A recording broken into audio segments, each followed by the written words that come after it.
Conservative new media viewers and Jeremy Lin fans around the world, what is up? This is Paul F. Villarreal, the NBA expert. We're here to recap the Utah Jazz's 102-91 victory over Lin and the Rockets. Now, the game wasn't as close as the final score. Utah was up by like 20 points or something pretty late in the fourth quarter.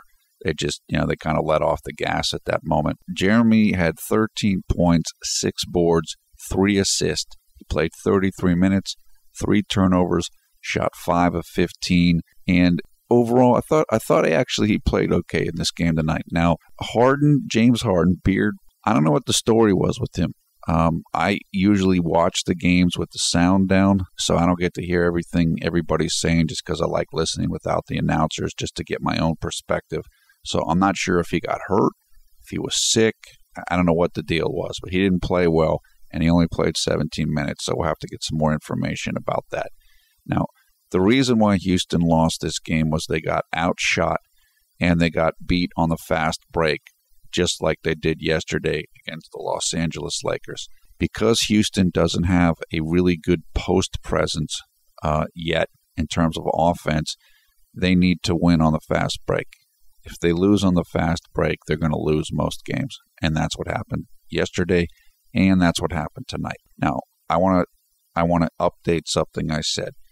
Several games ago, I said that I thought this team was going to make the playoffs. I now don't think they're going to make the playoffs. And the reason I don't think they're going to make the playoffs is because they have to go through teams like Utah. Utah is not a guaranteed playoff team, and Utah is better than Houston is. Just, they're very athletic, they're pretty big, and they've played together a little bit longer. Houston still has some holes. They're not used to playing with one another. Now, unfortunately, Coach Kevin McHale is dealing with some family illness, I believe. It's going to be tough for Houston this year. It's going to be tough for them, and they're also playing in the Western Conference. If they were in the Eastern Conference, which is not as good this year, then I would say they're going to make the playoffs. But that's okay. That's all right. They can still have a building and somewhat successful season even without making the playoffs. And if they don't make the playoffs, I believe they'll get another pretty high draft pick, and I know that they've got a lot of cap money. I think they could still afford another max contract in the offseason. So this team still has the ability to get better quickly. So what they want to do this year, of course you want to try to make the playoffs. And I'm not saying it's impossible. You just want to build chemistry, get offensive sets and cohesion. That's going to work for Lin. That's going to work for Harden. That's going to work for some of the other players. Continue to develop Ashik. He's getting there, but tonight he kind of regressed a little bit on offense. And just keep working.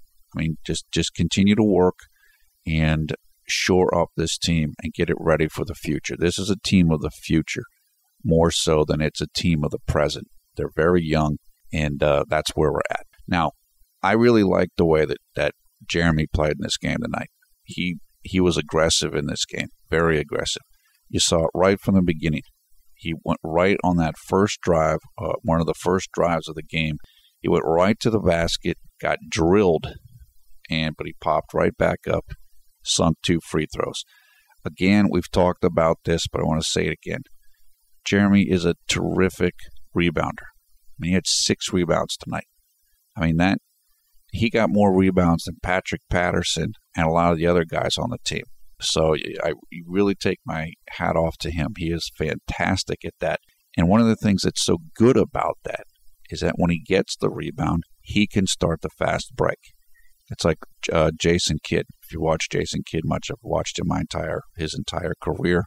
Kidd is terrific at that. He's big. He'll grab the board, boom, instant fast break. And that's what Jeremy's doing, and I love that. Now, what you saw Sunday night, you did see a more aggressive Lin in terms of shooting. I think he was more that way once he knew that Harden wasn't going to be playing more. It's like, okay, I need to score. So he did that. But you still saw him driving into the lane and then passing. Now, you'll see a lot of guards do that. Jason Kidd does it a lot now at this point in his career. Steve Nash does it a lot. There's nothing wrong with that. You have to know whether or not you've got a decent shot. We've talked before. Lin's knee is still not right. It's getting there. You saw more explosiveness tonight, but it's still not right, which means that he's not comfortable finishing all the time, and that's fine. He would have had a lot more assists tonight, except guys missed shots. The shots that guys made yesterday, they missed tonight. And that's the way it goes. I mean, sometimes that's just how it is. Also, you saw him, he had a couple nice inside feeds to Ashik, and he just couldn't finish them, et cetera, et cetera. So I'm really not concerned with the assist-to-turnover ratio tonight because one of Jeremy's turnovers was a travel. One was a missed alley-oop in the fourth quarter. And then the third one wasn't so good because he was basically stripped from behind on the break. But that was, again, I mean, they were down a lot of points, and he was just trying to make something happen. So I'm really not kind of concerned about that. Again, the assist could have been a lot higher if guys would have made shots, and that's just the way it is. Lin is also a terrific help defender. You see him helping down on the post offensive player to help out the post guy. Now, that's good, but he's got to be careful.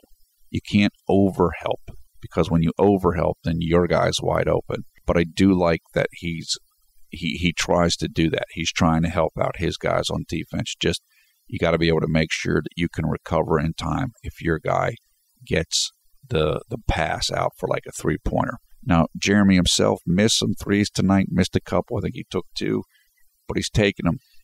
You can't make them if you don't take them. And again, where we're at with Jeremy is to rebuild his confidence, rebuild his body, and get his teammates and his coaches confident in him. And it's getting there. I'll mention something about that in a little bit, but it's getting there. Tonight was a big step, I think, in Jeremy regaining his form and letting his coaches and his teammates know, yeah, I really am good, and you need to give me the ball more. So even though he didn't shoot that well, whatever, he played well. He had the best plus-minus of any of the starters. I think it was like a -6, and whereas some of the other guys were much worse than that. He had a nice fake left, go right layup in the first quarter. Again, you can see that he's starting to just kind of reach a point where he wants to do more.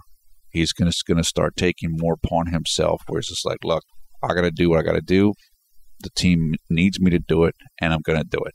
So I like that. Tony Douglas, I know he played some for Jeremy. He didn't play that well tonight. He didn't play terribly, but he didn't play that well. I think, tonight's the kind of night where I think it's a lot clearer that Jeremy is definitely the starter, and he should be the starter.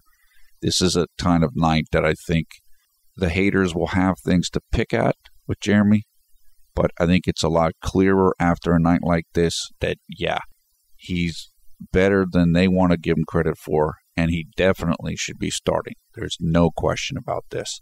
He had some nice layups tonight, nice reverse, nice teardrop, some different things. Really, really good. He used the screen perfectly to hit like a 20-footer in the second quarter. He did some great things tonight. He really, really did. And again, Jeremy is a combo guard.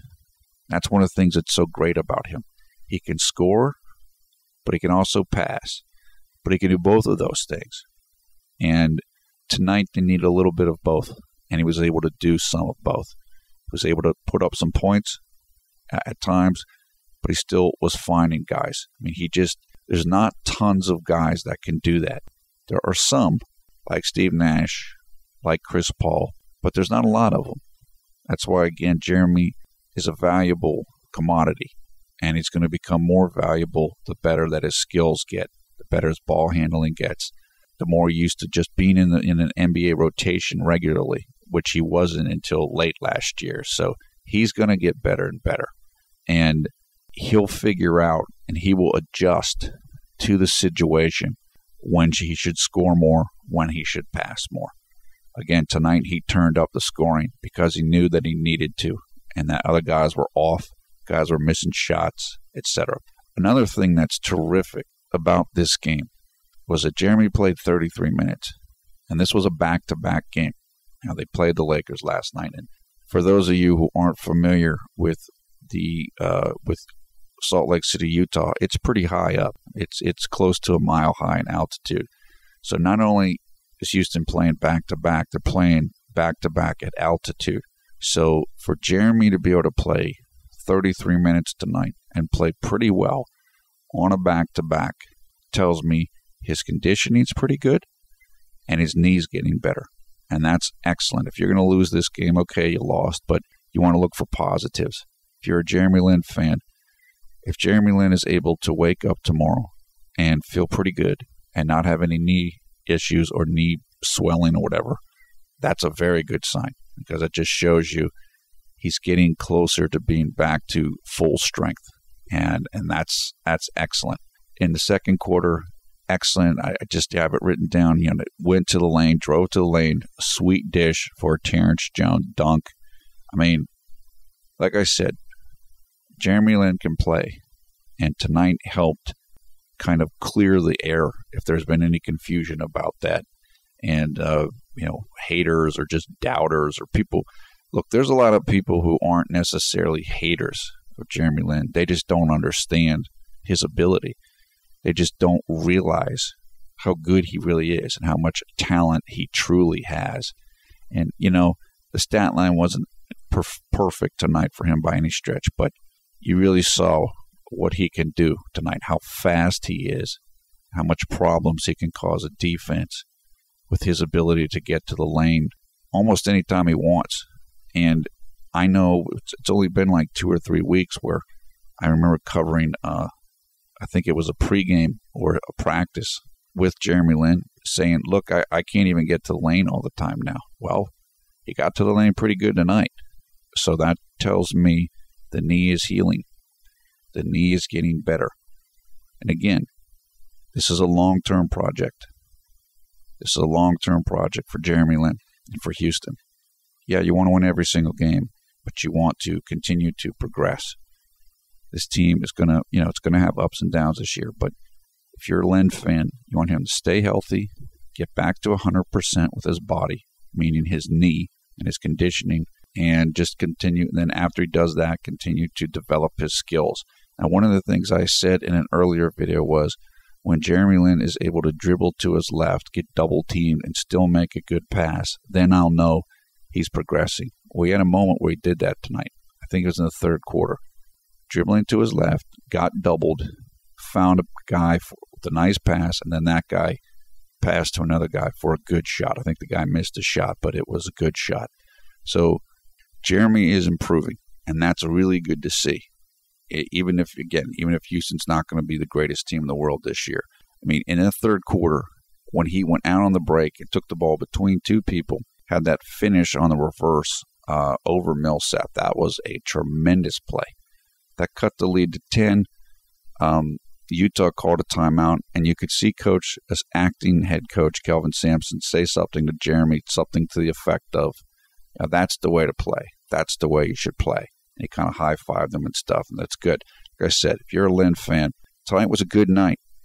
It was a good night, even though the team didn't do as well as we would have liked them to do. Yeah, I didn't like in the fourth quarter that alley-oop. That wasn't a great play. But I know what he was trying to do. I understand what he was trying to do, and it's, again, the team's trailing. They're trying to make something happen.